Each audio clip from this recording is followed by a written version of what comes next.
नमस्कार, मी अनुराधा तांबोळकर.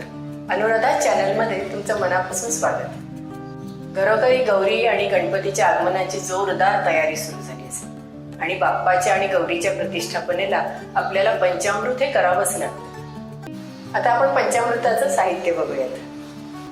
मध, दूध, दही, साखर आणि तूप. आता पंचामृत करताना पहिल्यांदा आपण दूध घेऊ.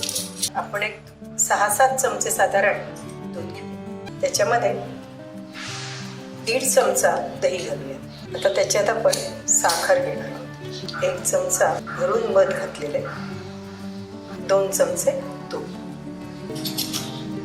हे आता छान मिक्स करून घ्यायचं. हे आता पंचामृत झालेलं आहे. देवाकरता आपण छान एका भांड्यामध्ये सर्व करूया. हे आपलं पंचामृत तयार झालं.